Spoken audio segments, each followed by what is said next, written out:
Oh, How do we never mind. It's all the same old stuff, you know. No, missed it. We missed it again. We'll have to go round again. I'll try and remember what I said.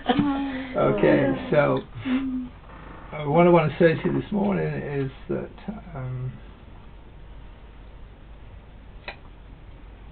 the art, if you like, or the point of mysticism is to cognize with what it is that you are as a being, to discover your own beingness.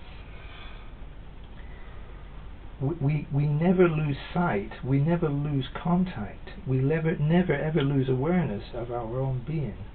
But what we do is we miss the whole point of it by veiling it with our experience.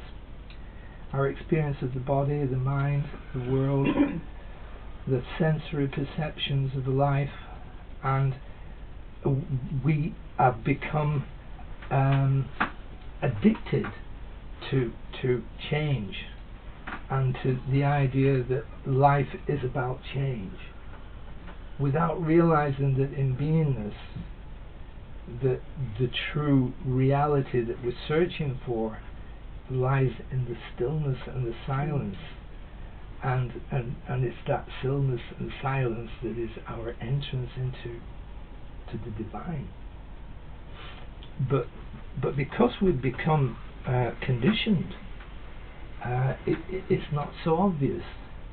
And so when we actually allow ourselves in true prayer to be still, and allow ourselves to be in that emptiness and that place of pure stillness and silence, it's like there's nothing doing.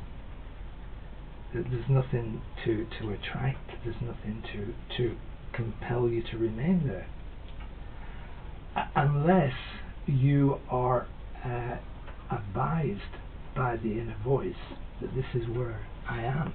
This is where yes. Sorry, that's what I do. Makes even these jump. I'm used to it. Yeah. So when we listen to that voice and we allow ourselves to have allegiance to this emptiness that appears to offer nothing, as opposed to the stimulation that we get from change and from the outer experience, we have to have a lot of patience and trust and faith to discover that this seeming emptiness, this stillness, this silence of being, is like a door that eventually will open. And when it opens,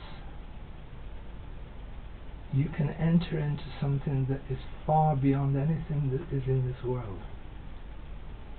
And the invitation is to actually discover that in this beingness you are very real, and what it is that it contains is reality. But it's not so obvious as the outer experience. It actually is it's a process of discovery that the gifts of God are available in this stillness, this silence of being.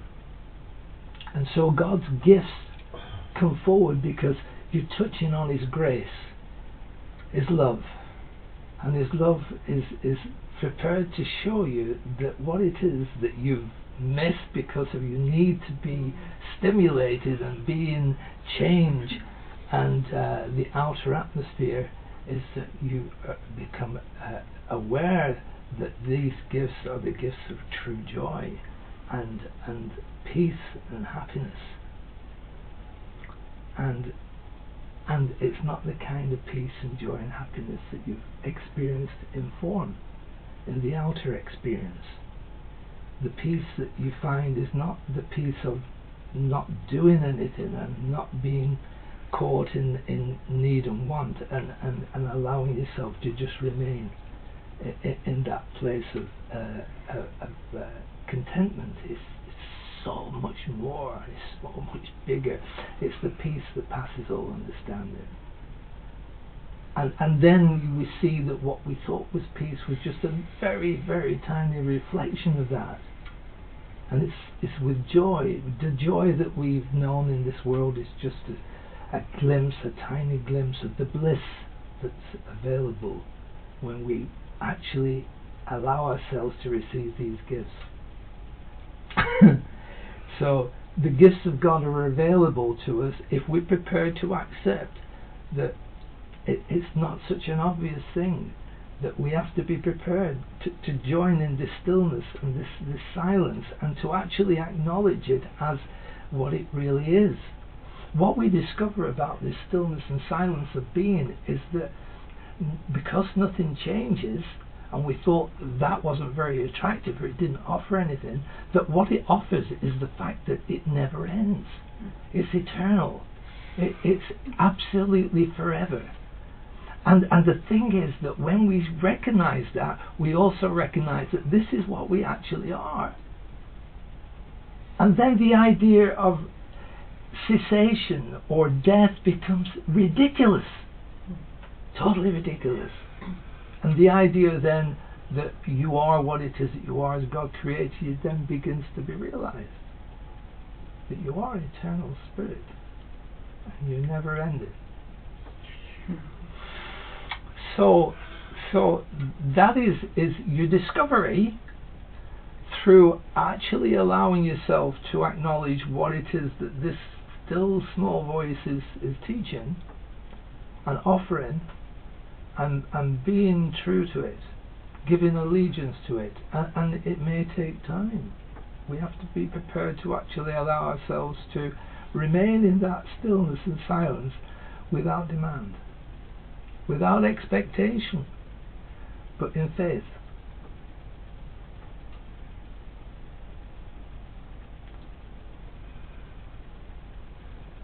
But it's the way that we actually discover what we are as a being.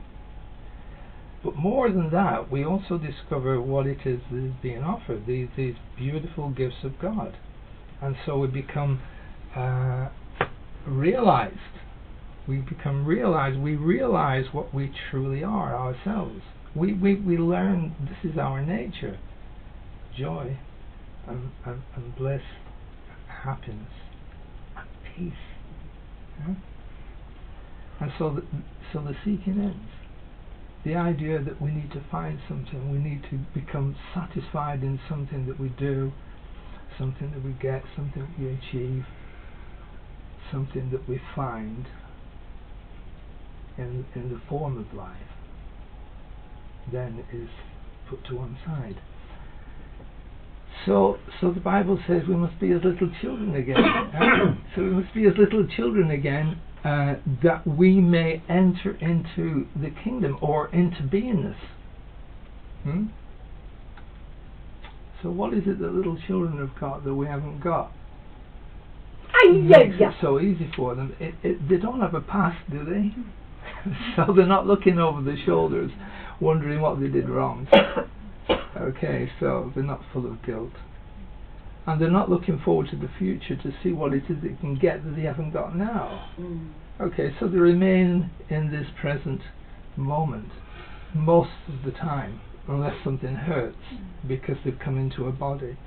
But actually their minds are not looking for something in time. They're being now.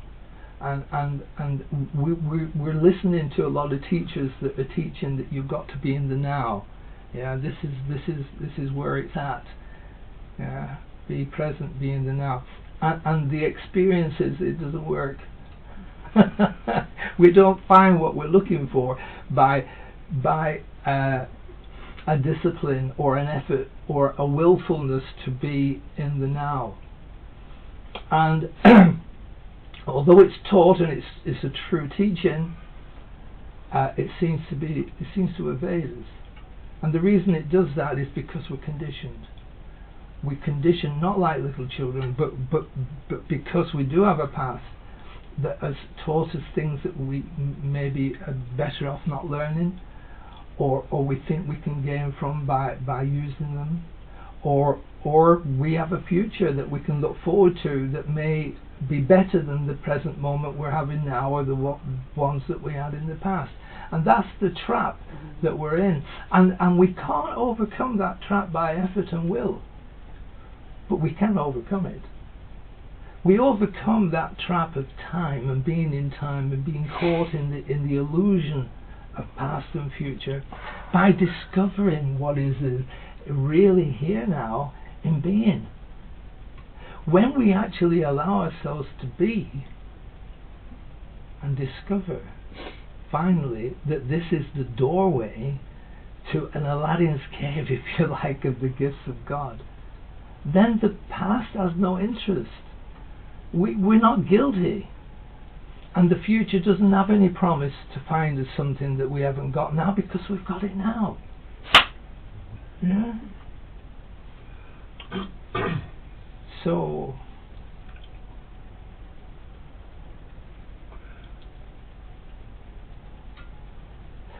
being is the answer, if you like, to all our attempts to get, all our attempts to do, all our attempts to achieve and attain are gently put by when we recognize that we can just simply be. Okay? But we have to honor the fact that this stillness and the silence of being, this emptiness, is a fullness. If we're prepared to penetrate, if we're prepared to have the faith to just be there. We can't force it, because what we're doing is we're asking God to touch us. And we can't demand that. If we've got any demand or expectation or a sense of need, we're not open. The openness is the state of pure relaxing into that without any expectation. Just a simple state. Here I am, Lord. Here I am. And let that be enough. Yeah. Oh, yes. Yes, let that be enough. Okay. We don't know our way to God, but God knows His way to us. We need to see that. So, okay. So the being still and being in true prayer is the way through to truly knowing yourself, to finding out what it is that we really are.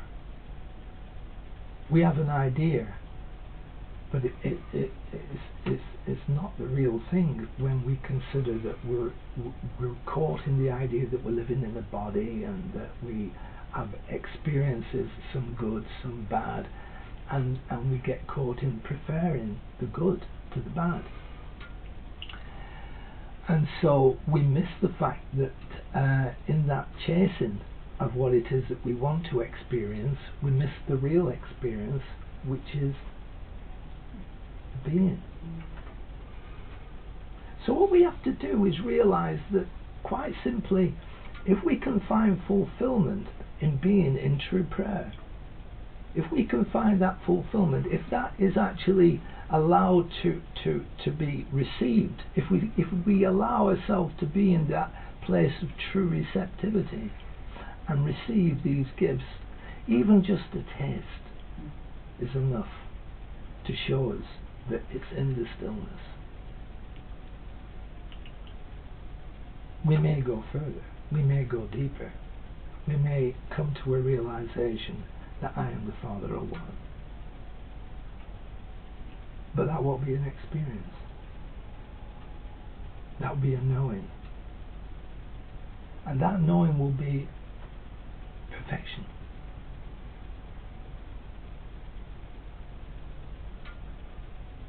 It's hard to describe something that happens when you make that contact that is not an experience, beyond experience.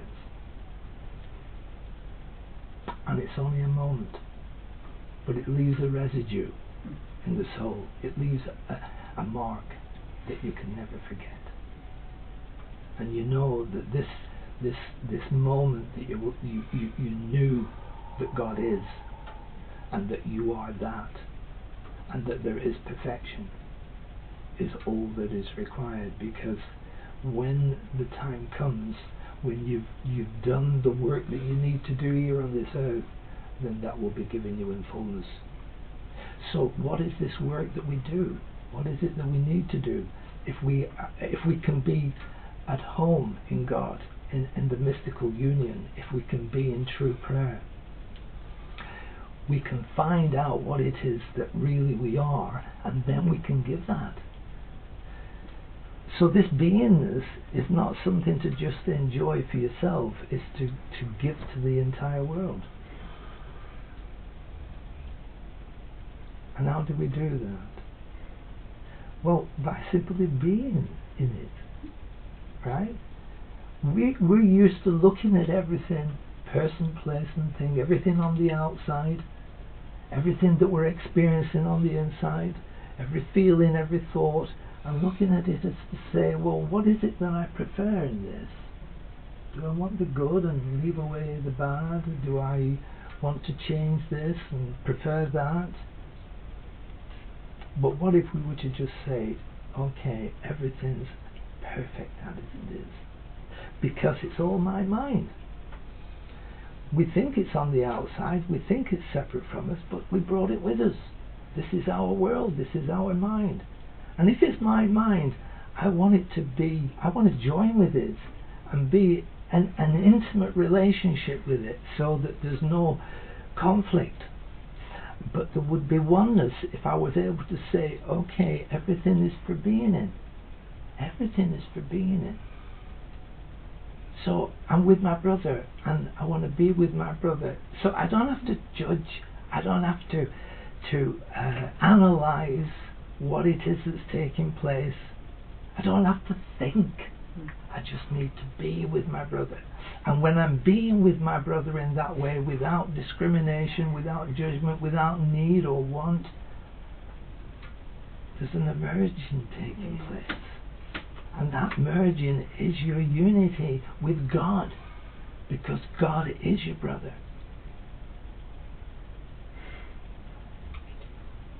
And then you can extend that to everything. You can extend it to yourself. And the things that you're thinking, and the things that you're feeling, and all of your experiences. Every outside experience, every person, place, or thing, everything that's happening to you, every experience within, all of it is for being in.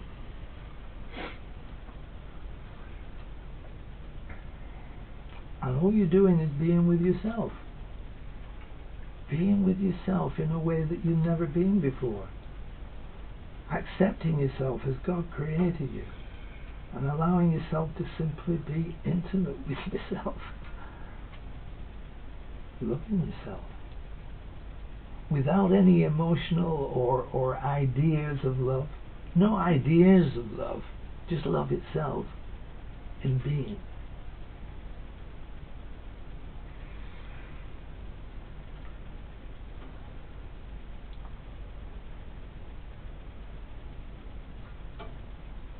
And then you know what you discover is your holiness.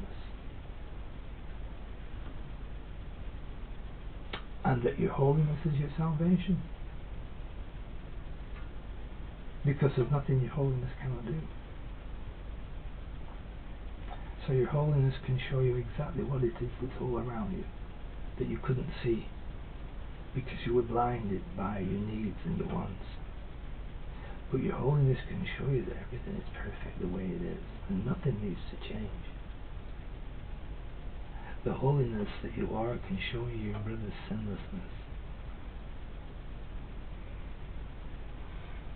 And then every encounter will be a holy encounter. You'll be encountering God in form.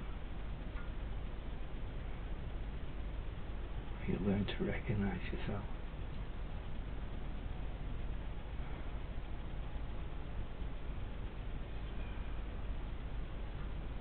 There's nothing my holiness can't do, because my holiness is my salvation. So help me God. Amen. You were going to read a lesson? Mm-hmm. Thank you for reminding me. I want to read a lesson that will help you to overcome that ego device that tells us we're guilty. This is a beautiful lesson. It's lesson 93. Light and joy and peace abide in me.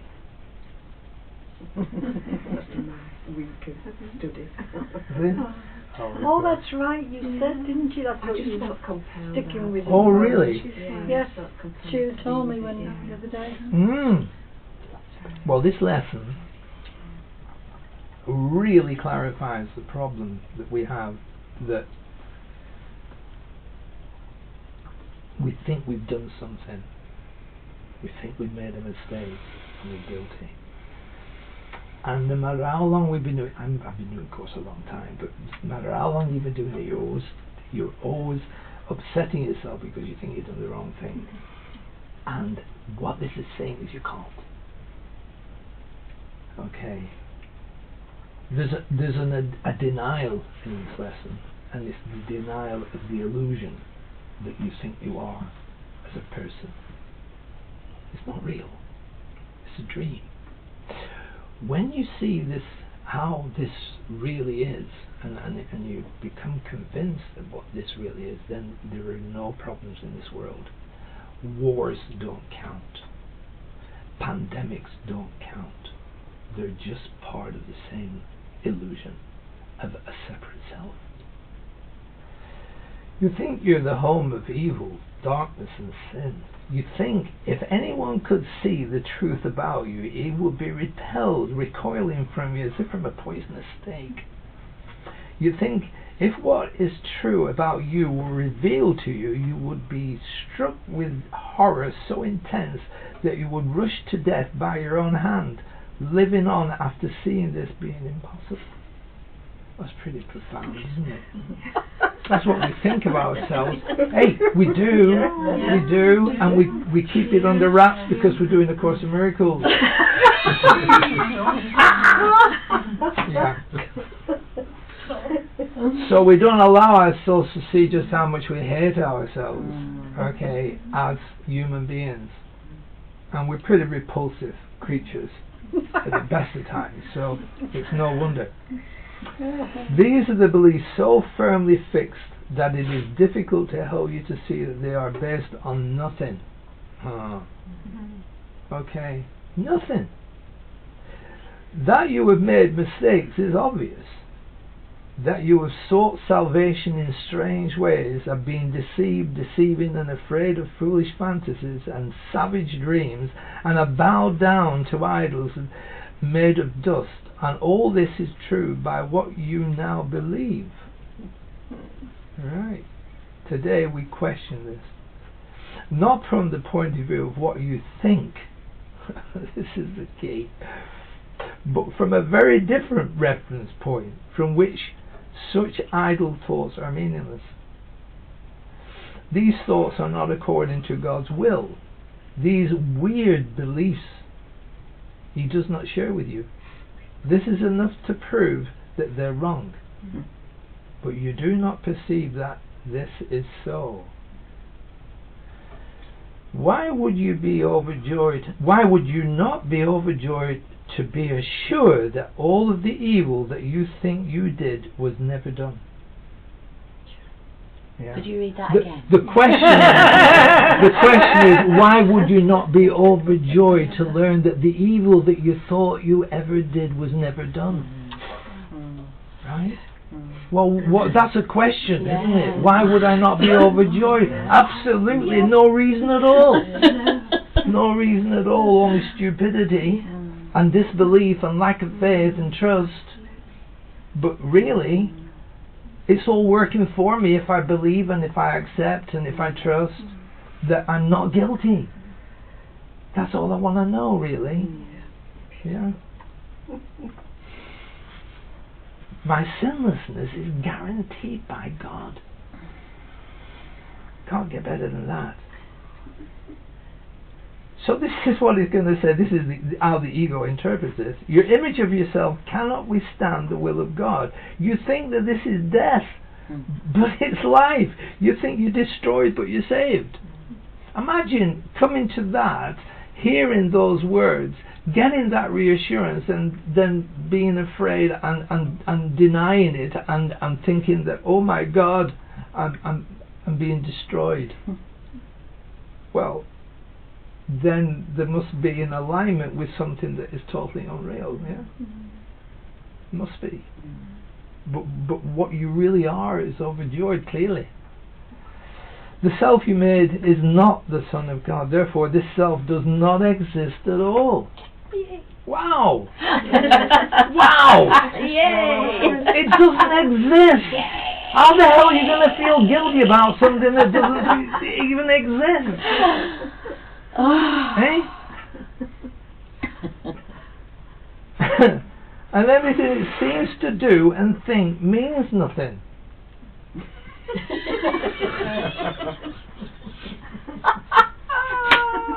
It's neither bad nor good.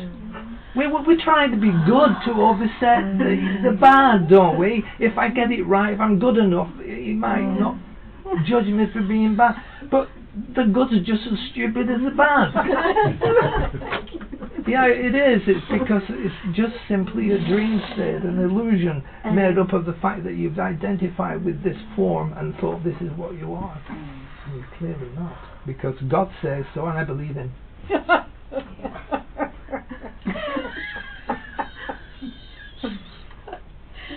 It is unreal and nothing more than that. It does not battle with the Son of God. It does not hurt him, nor attack his peace. It has not changed creation, nor reduced eternal sinlessness to sin and love to hate. It's not done these things. What power can this self you made possess when it would contradict the will of God? Your sinlessness is... Oh, it's what it says it here. Your sinlessness is guaranteed... I must have read this before. Your sinlessness is guaranteed by God. Over and over this must be repeated until it is accepted. Okay. I can repeat that all day long. It's better than feeling guilty, isn't it? Yeah. It is true, your sinlessness is guaranteed by God. Nothing can touch it or change what God created as eternal. Excuse me, the self you made evil and full of sin is meaningless. But we've got to accept that it's evil and full of sin. Okay. Denying that is a distortion of what is being said here. If we say, oh no, I'm really quite good, actually I'm very holy, then that's bullshit, because actually it's not true. You're talking about an illusion, an image, and that image is what it's saying here. It's evil and useless, you know. But that's not what you are. You are the Holy Son of God. And what we've been talking about this morning, being in this silence and stillness of being, is how you find that out. Yeah? Not by getting better, improving your relationship with your next door neighbour, or doing good works. They'll avail you nothing. Okay? But remembering who you are as the Holy Son of God will avail you everything. The self you made evil and full of sin is meaningless. Your sinlessness is guaranteed God, and light and joy and peace abide in you. I think that will do.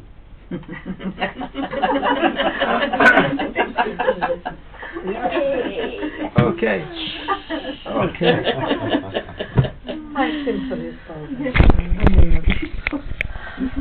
Well, it is.